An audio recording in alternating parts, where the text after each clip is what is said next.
Hello guys, welcome to my YouTube channel management Gyan. इसमें आपको management से संबंधित सारे टॉपिक्स की वीडियो मिल जाएगी। तो आज फर्स्ट डे है, इसलिए हम मैनेजमेंट के बेसिक टर्म्स के बारे में पढ़ेंगे। बेसिक टर्म्स ऑफ मैनेजमेंट, क्योंकि किसी भी सब्जेक्ट को पढ़ने से पहले उसके बेसिक नॉलेज होना बहुत ज़रूरी है। ये बहुत ज़्यादा यूज़फुल होते हैं, हेल्पफुल भी होते हैं, क्योंकि बेसिक टर्म्स हमें मोस्टली पता होना चाहिए। तो आज हम फर्स्ट वीडियो में डिस्कस करने वाले हैं मैनेजमेंट के बेसिक टर्म्स। तो चलिए स्टार्ट करते हैं बिना अपना समय वेस्ट किए हुए। तो फर्स्ट बेसिक टर्म है मैनेजमेंट का अथॉरिटी वर्स रिस्पॉन्सिबिलिटी। अथॉरिटी मतलब होता है अधिकार। एक बिजनेस है, अथॉरिटी मतलब होता है अधिकार। अधिकार को एक्सप्लेन करके थोड़ा सा बता देते हैं हम। जैसे फॉर एग्ज़ाम्पल हमारा बिजनेस है, तो वहाँ के जो हेड होते हैं, मैनेजर्स होते हैं, उनके पास कोई भी वर्क करने का अधिकार होता है, तो वो आसानी से कर सकते हैं। वो अपना अधिकार अपने नीचे वाले लोगों को दे देते हैं काम करने के लिए, तो वो भी अच्छे से कर सकते हैं। मतलब आपको किसी भी काम करने का अधिकार होना, तब आप काम को कर सकते हो। पावर होना वो, तो फिर आप आराम से वर्क को कर सकते हो। बस रिस्पॉन्सिबिलिटी। रिस्पॉन्सिबिलिटी मतलब होता है जिम्मेदारी, उत्तरदायित्व। जिम्मेदारी मतलब होता है कि आपको किसी काम को करने की आपको क्या दी जा रही है, रिस्पॉन्सिबिलिटी दी जा रही है, जिम्मेदारी दी जा रही है। फॉर एग्ज़ाम्पल स्टूडेंट की रिस्पॉन्सिबिलिटी क्या होती है अपने पेरेंट्स के लिए, कि हम अच्छे से पढ़ें, अपना एम अचीव करें। हमारे पेरेंट्स यही चाहते हैं। और एक सबसे प्यारा फ़नी सा एग्ज़ाम्पल इसमें हम लेकर चलते हैं, वो है फॉर एग्ज़ाम्पल कि हमारी मम्मा कुछ दिन के लिए बाहर जाती है, तो वो हमसे क्या बोल कर जाती हैं, थोड़ी देर के लिए बाहर जाती हैं मार्केट वगैरह, तो वो बोल कर क्या चाहती हैं, मैं जब तक आऊँ घर को गंदा मत करना। यही बोल के चाहती है ना, मैं जब तक आऊँ घर को नीट एंड क्लीन रखना, गंदा मत करना। तो उतने समय के लिए हमारी रिस्पॉन्सिबिलिटी क्या बनती है कि हम घर गंदा ना करें, उसे साफ़ करते रहें। तो ये होती है रिस्पॉन्सिबिलिटी। सेकंड हम बात करते हैं, सेकंड होता है इंटरप्राइज। इंटरप्राइज मतलब होता है नई योजना बनाना या फिर उपक्रम। हमारा जो बिज़नेस है, ऐसी जगह जहाँ हम काम कर रहे हैं, वहाँ पर हम नई नई प्लानिंग्स कर रहे हैं, वहाँ पर हम नई नई खोज कर रहे हैं, तो ये क्या हुआ, हमारा इंटरप्राइज। अब बात करते हैं थर्ड, जो कि सबने सुना ही होगा, कॉस्ट। हमारे सबके डेली में यूज़ होता है कॉस्ट, मतलब हमारे जो खर्चे हैं, हमारी जो लागत है। एक बिजनेस है, अगर हम थोड़ा छोटा सा टी हब भी खोलते हैं, चाय की शॉप भी खोलते हैं, तो उसमें भी खर्चा आता है। जिसमें बिजनेस खोल रहे हैं तो खर्चा तो आएगा ही भाई, सभी चीज़ों में खर्चा आता है। तो ये क्या चीज़ है, आप किसी भी काम को करेंगे तो उसमें खर्चा आएगा, तो इसमें भी बिजनेस में होने वाले खर्चे को हम कॉस्ट बोलते हैं। उसके बाद हम बात करते हैं फाइनेंशियल रिसोर्सेज या फाइनेंस। फाइनेंशियल रिसोर्सेज होते हैं मतलब वित्तीय साधन जो हम पैसे से ख़रीदते हैं। फॉर एग्ज़ाम्पल मशीनरी ख़रीदते हैं, लैंड ख़रीदते हैं, फर्नीचर्स ख़रीदते हैं।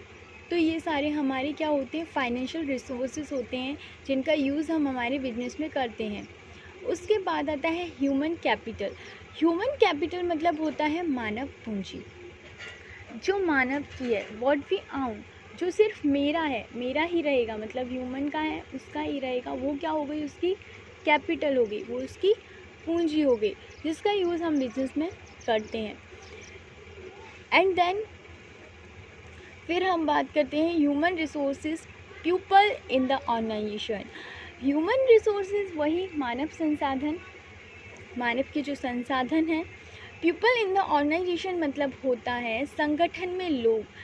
जो संगठन में लोग हैं, उनके द्वारा भी जो संसाधन हैं उन्हें क्या करना, उनकी भी ज़रूरत पड़ती है ना भाई, सब अलग अलग लाएंगे, ज़रूरत पड़ेगी ज़्यादा, तो इसलिए इन्होंने बोला है ऑर्गेनाइजेशन। अब बात करते हैं हम इंफॉर्मेशन की। इंफॉर्मेशन मतलब होता है सूचना, जानकारी या समाचार। अगर हम कोई भी बिजनेस कर रहे हैं तो हमें उससे संबंधित सारी न्यूज़ का हमें पता होना चाहिए। आज इस न्यूज़ में क्या हो रहा है, आज किसके दाम बढ़े, किसके दाम घटे, तो हमें इन्फॉर्मेशन की नीड्स होती है। फिर बात करते हैं हम इनोवेशन। इनोवेशन मतलब होता है नई पद्धति, नई खोज, नव परिवर्तन।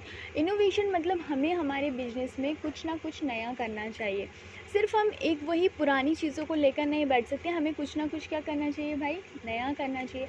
अगर वही चीज़ खेतों में आज भी बैलगाड़ी से अगर खेत को हम करते हैं ना, फसल लगाते हैं तो, है ना। फिर धीरे धीरे क्या आया, हार्वेस्टर आया।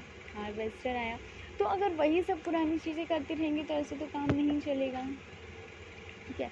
तो नई नई चीज़ों का यूज़ करना चाहिए, जैसे डेवलप हो रहा है। पहले ऑफलाइन स्टडी होती थी, आजकल क्या है, कोरोना के टाइम ऑनलाइन स्टडी पे ज़्यादा जोर दिया गया।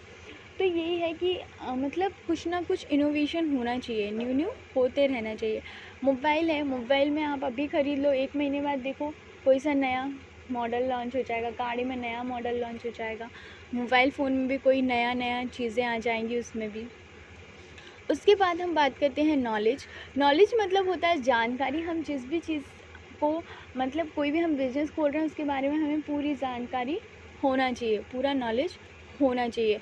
उसके बाद सबसे इम्पोर्टेंट मैनेजमेंट मतलब जो हमारा सब्जेक्ट है, मैनेजमेंट मतलब होता है संचालन, नियंत्रण में रखा जाना। मतलब जो भी हमारे बिजनेस में जो भी काम चल रहा है उसे क्या करना, कंट्रोल में रखना। हमारे बिजनेस में जो भी काम चल रहा है उसे क्या करना, मैनेजमेंट में रखना। ऐसा नहीं है कि बहुत सारे ग्रुप में पीपल वर्क कर रहे हैं, एक ये कर रहा है, हम ये नहीं कर रहे, वो छोड़ दिया उसने, वो वहीं छोड़ दिया, ऐसा नहीं।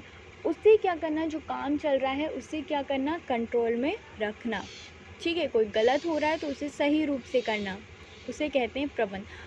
उसके बाद हम बात करते हैं मेथड मतलब होता है किसी भी चीज़ का तरीका या विधि।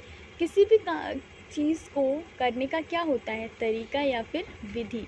A way how to achieve a technical and practical objective, मतलब एक ऐसा रास्ता जहाँ से हम अचीव करेंगे थ्योरेटिकल और प्रैक्टिकल उद्देश्य या अपने लक्ष्य, ठीक है। मेथड मतलब होता है एक ऐसा रास्ता जहाँ से हम अचीव करने वाले हैं, प्राप्त करने वाले हैं थ्योरेटिकल और प्रैक्टिकल ऑब्जेक्ट, ओके। मतलब एक ऐसा रास्ता, थ्योरेटिकल भी नॉलेज हमें आना चाहिए एंड प्रैक्टिकल भी आना चाहिए, क्योंकि कुछ हमें थ्योरेटिकल में पता होना चाहिए और कुछ प्रैक्टिकल में, both are very important, okay. उसके बाद है मैथोडोलॉजी मतलब होता है विधि विज्ञान या फिर कार्य प्रणाली किसी चीज़ की। Study of method specially of scientific research, वैज्ञानिक अनुसंधान, ओके। मतलब ये जो स्टडी की जो मेथड है ना, स्पेशली किसके लिए, साइंटिफिक रिसर्च के लिए, मतलब जो वैज्ञानिक अनुसंधान है उसके लिए है। तो चलिए आज हम इतना ही डिस्कस करेंगे। इसके आगे के जो जितने भी टॉपिक्स हैं, बेसिक टॉपिक्स कुछ और हैं, मोस्टली 9 to 10 बेसिक टर्म्स और हैं इसके, तो वो हम नेक्स्ट वीडियो में डिस्कस करेंगे। तो अभी के लिए आप मेरे चैनल को लाइक करें, शेयर करें एंड सब्सक्राइब करें और बताएं कि इसमें किस चीज़ की कमी रह गई है, तो वह मैं अपनी नेक्स्ट वीडियो में पूरा करूँगी। और आपको जो टॉपिक से संबंधित अगर कोई मैनेजमेंट में ऐसा कोई टॉपिक है जिसमें आपको प्रॉब्लम है तो प्लीज़ आप कमेंट्स बॉक्स में लिख के भेजें, मैं आप उस टॉपिक को समझाने, एक्सप्लेन कर दूँगी। Okay, thank you so much, have a nice day.